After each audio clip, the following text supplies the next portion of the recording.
ISP ક્લાસીસમાં આપ સૌ વિદ્યાર્થી મિત્રોનું સ્વાગત છે. આજે આપણે શરૂ કરવા જઈ રહ્યા છે ચેપ્ટર નંબર 5 ભાગીદારનો પ્રવેશ. હવે પ્રવેશના ચેપ્ટર આપણે પરીક્ષામાં આપણને ખબર છે કે કેટલા પ્રશ્ન આવવાના છે? 2 પ્રશ્ન આવવાના સેક્શન એ માં 8 માર્ક્સના 2 પ્રશ્ન. તકલીફ એ બને કે આપણે પ્રવેશના દાખલા શીખી ગયા પણ અટકી ગયા છે આપણે પાઘડીની જ્યારે નોંધ કરવામાં આવે ત્યારે આપણે ખબર જ નહીં પડતી કે પાઘડીની એન્ટ્રી કઈ રીતે કરવી. તો આગળ આખું ચેપ્ટર આપણે સમજીશું કે કઈ કઈ એન્ટ્રી કયા પ્રમાણે કરવાની. તો નવો ભાગીદાર ને આપણે એમાં શું આપવાનું હોય? પ્રવેશ આપવાનું હોય. તો પ્રવેશ કરવાના કારણે શું થાય કે આપણે નવા ભાગીદારને કન્ડિશન આપી કે ભાઈ તમે રોકડા પૈસા મૂડી તરીકે આપવાના, તમારી પાઘડી લઈને આવવાની. તો મૂડી તો રોકડમાં લાવશે. પાઘડી માટે કેટલા ઓપ્શન આપણી પાસે? 2 ઓપ્શન. મૂડી રોકડમાં, પાઘડી માટે કેટલા ઓપ્શન? 2 ઓપ્શન. હવે પાઘડી બની શકે રોકડમાં પણ લાવી શકે અને બની શકે રોકડ વગરની પણ લાવી શકે. હવે એના માટે આપણે શું શોધવાનું હોય? ત્યાગનું પ્રમાણ. તો આ બધી નોંધ કઈ રીતે કરવામાં આવે છે આપણે વ્યવસ્થિત અહીંયા સમજીશું. તો વિડીયો છેલ્લે સુધી જોજો તો જ તમને ખ્યાલ આવશે કે એન્ટ્રી કઈ રીતે થશે. કે નવા ભાગીદારે મૂડી લાવે તો કઈ રીતે નોંધ લખવાની, પાઘડી લાવતો હોય ત્યારે કઈ રીતે નોંધ લખવાની, બરાબર ને? તો તમે વ્યવસ્થિત છેલ્લે સુધી જોવાનું રાખજો તો તમને એકદમ વ્યવસ્થિત ખ્યાલ આવશે. પછી આપણે એના શોર્ટ પણ જોઈશું કે ડાયરેક્ટ ખાતામાં કઈ રીતે નોંધ લખવાની. જો તમને આમનો વ્યવસ્થિત સમજ પડી ગઈ તો છેલ્લામાં આપણે જોઈશું કે ખાતામાં કઈ રીતે એન્ટ્રી કરવાની, હે ને? આપણે આમનો તો યાદ કરશું પણ ખાતામાં લખવા પડશે ને કે મૂડી ખાતામાં કઈ રીતે નોંધ આવશે, રોકડ ખાતામાં કઈ રીતે લખવાની, બરાબર ને? તો વ્યવસ્થિત તમે છેલ્લા સુધી જોવાનું રાખજો. ઓકે, તો આપણે બનાવીએ. તો આપણે શરૂ કરીએ. આપણે અલગ અલગ આમનો સમજીશું કે નવા ભાગીદાર જ્યારે મૂડી રોકડમાં લાવે તો કઈ રીતે નોંધ લખાય. તો પહેલા આપણે અહીંયા હેડિંગ આપીશું ફર્સ્ટ આમનો માટે કે નવો ભાગીદાર પોતાની ભાગની મૂડી રોકડમાં લાવે ત્યારે. શામાં લાવે? રોકડમાં. તો રોકડમાં લાવે તો આપણને ખબર રોકડ આવે તો ઉધાર. તો આમાં લખાશે રોકડ ઓબ્લિક બેંક ખાતે ઉધાર. રોકડ આવી તો રોકડ ઓબ્લિક બેંક ખાતે ઉધાર. તે કોણ લાવ્યો? નવા ભાગીદાર. તે નવા ભાગીદારના મૂડી ખાતે. આ બની ગઈ. આ ફક્ત કોની આમનો દેખાય? જ્યારે નવા ભાગીદાર પોતાના ભાગની મૂડી રોકડમાં લાવે ત્યારે. આ ફક્ત કોના માટે? મૂડી માટે. હવે બની શકે કે મૂડી તો રોકડમાં લાવ્યો અને પાઘડી પણ રોકડમાં લઈ જાય તો આની અંદર મિક્સમાં પણ લખાય પણ આપણે અલગ અલગ સમજીશું. આના અંદર આપણે કમ્બાઈન પણ આમનો લખી શકાય. આપણે કેવી સમજીશું? અલગ અલગ. તમને કન્ફ્યુઝન નહીં થાય કે ક્યારે આમનો ના લખવાની ક્યારે લખવાની. આ તો ફિક્સ છે કે નવા ભાગીદાર જ્યારે પણ મૂડી લાવશે તો આ ફિક્સ આમનો રોકડ ઓબ્લિક બેંક ખાતે ઉધાર અને નવા ભાગીદારના મૂડી ખાતે જમા. હવે બીજા આપણે સમજીશું કે નવો ભાગીદાર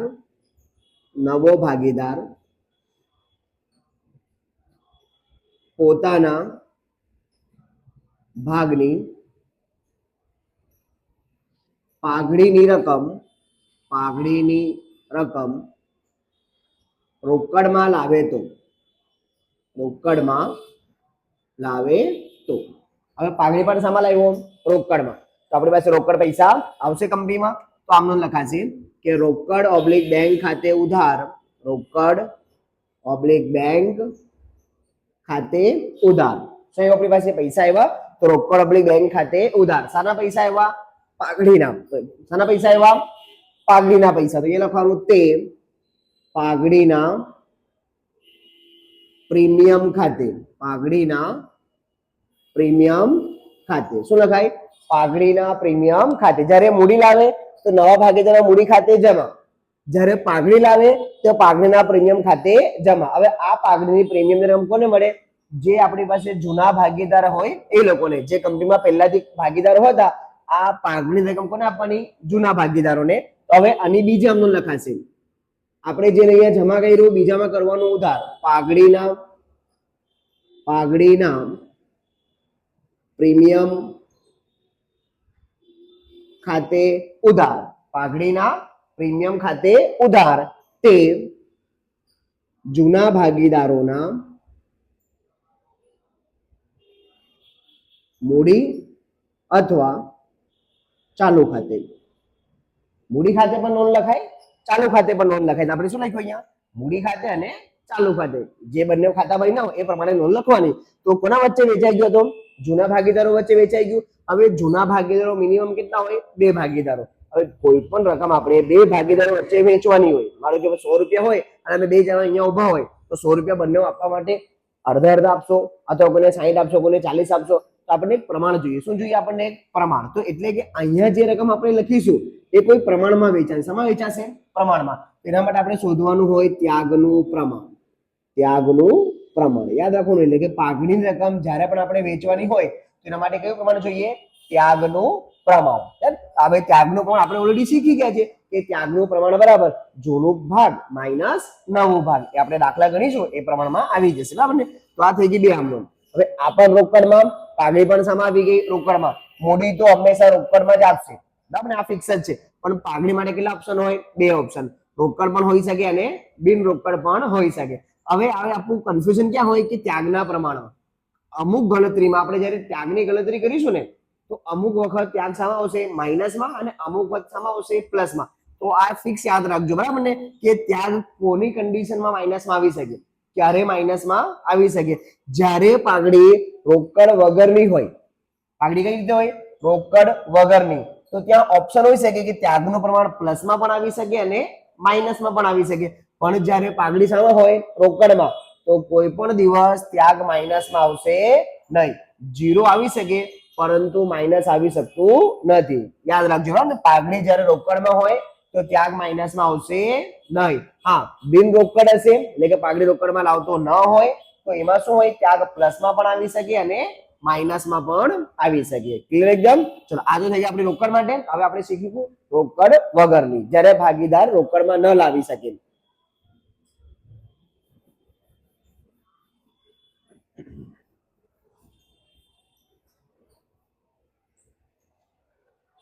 ત્રીજી કન્ડિશન, જ્યારે નવો ભાગીદાર પોતાના ભાગની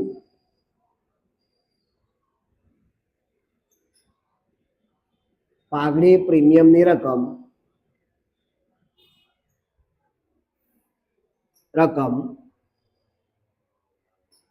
રોકડમાં લાવી શકે નહીં.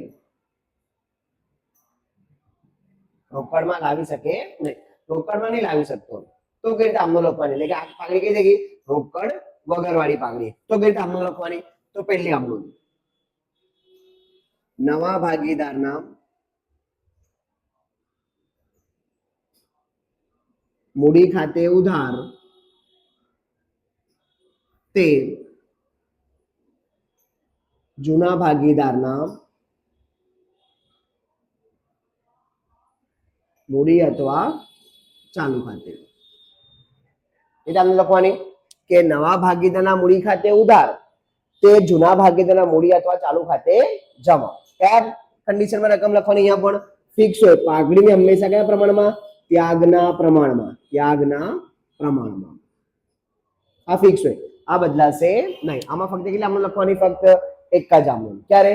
જ્યારે પાઘડી રોકડમાં લાવી શકે નહીં. બરાબર? લાવી શકવામાં કન્ડિશન એની ના હોય કે ભાઈ હું રોકડ આપી શકતો નથી, તો એક જ આમનો. તો નવા ભાગીદારના મૂડી ખાતે ઉધાર તે જૂના ભાગીદારના મૂડી ખાતે જમા. કયા પ્રમાણમાં? ત્યાગના પ્રમાણમાં. હવે આની આગળ શું બની શકે? કે જે આપણે ત્યાગ શોધ્યું હોય એ શામાં આવી જાય? માઇનસમાં. જૂના ભાગીદાર ક્યારે જમા કરવાના? જ્યારે ત્યાગ શામાં હોય? પ્લસમાં. તો બધા જૂના ભાગીદાર જમા. જો કોઈનું આન્સર શામાં આવી ગયું? માઇનસમાં, તો પછી આમનોનમાં થોડુંક બદલાશે. કઈ રીતે બદલાશે આપણે લખીએ. કન્ડિશન અપ્લાય કરીએ અહીંયા. જ્યારે ત્યાગનું પ્રમાણ ઋણ એટલે કે માઇનસમાં આવે. શામાં આવે? માઇનસમાં આવી જાય. બરાબર ને? જ્યારે ત્યાગનું પ્રમાણ ઋણ એટલે કે માઇનસમાં આવે ત્યારે, તો ત્યારે કઈ આમનો લખાશે? એટલે કે નવા ભાગીદાર પાઘડી રોકડમાં લાવી શકતો નથી તો એક આમનો. ત્યાગ શામાં આવશે? અહીંયા પ્લસમાં. બની શકે કે ત્યાગ શામાં આવી ગયું? માઇનસમાં. તો શું આમનો લખાશે? તો આમનો લખાશે નવા ભાગીદારના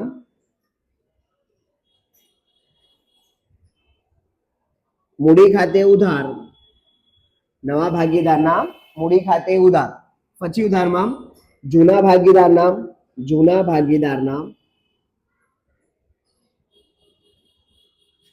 મૂડી અથવા ચાલુ ખાતે ઉધાર. પછી જમામાં તે જૂના ભાગીદારના મૂડી અથવા ચાલુ ખાતે. એ તમને લખવાની નવા ભાગીદારના મૂડી ખાતે ઉધાર, જૂના ભાગીદારના મૂડી ખાતે ઉધાર, તે જૂના ભાગીદારના મૂડી ખાતે જમા. હવે સર બોલે બે જગ્યાએ કઈ જૂના ભાગીદાર આવી ગયા, એટલે કે બે ભાગીદારો હશે તો એક નામ ક્યાં લખાશે? ઉધાર બાકીમાં, અને એક ક્યાં લખાશે? આપણું જમા વાળામાં. તો જમામાં કોનામાં લખવાનું નામ અને ઉધારમાં કોનું લખવાનું? તો ફિક્સ હોય. જેનું ત્યાગ સમા હશે? માઇનસમાં. સમા હશે? માઇનસમાં. એનું નામ ક્યાં લખવાનું? ઉધારમાં. અને જેનું જવાબ સમા હશે? પ્લસમાં. સમા હશે? પ્લસમાં. એને ક્યાં લખવાનું? જમા બાકીમાં. સિમ્પલ. આમનું એકદમ રોકડ વગરની હોય તો રોકડનું નામ આવશે નહીં. તો આમનું કેવી રીતે લખાશે કે જો પ્લસમાં આવે તો નવા ભાગીદારના મૂડી ખાતે ઉધાર, તે જૂના ભાગીદારના મૂડી ખાતે જમા. જો ત્યાગ સમા આવી ગયું માઇનસમાં, તો નવા ભાગીદારના મૂડી ખાતે ઉધાર, જૂના ભાગીદારના મૂડી ખાતે ઉધાર, તે જૂના ભાગીદારના મૂડી ખાતે જમા. હવે બે જૂના ભાગીદાર આવી ગયા તો અહીંયા કોનું નામ આવશે? જે માઇનસમાં હોય એ ઉધાર અને જે પ્લસમાં હોય એ જમા. બસ મેક્સિમમ આટલી આમનો લખાય. સમા પાઘડીની કન્ડિશન હોય ત્યારે પ્રવેશના દાખલામાં આ આમનો લખાય.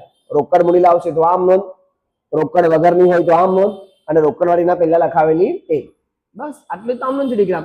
આપણે વ્યવસ્થિત આમનો યાદ રાખવાની. પછી આપણે હવે બનાવશો ખાતાઓ કે પુનરામૂલ્યન ખાતામાં કઈ કઈ નોંધ આવે, મૂડી ખાતામાં કઈ કઈ નોંધ આવે, રોકડ ખાતામાં કઈ કઈ નોંધ લખવાની, પાકું શરીર કઈ રીતે બનાવવાનું, આખું તમને કન્સેપ્ટ હમણાં સમજાવું છું. તો વ્યવસ્થિત કઈ રીતે નોંધ લખાય છે તો તમે જોવાનું રાખજો.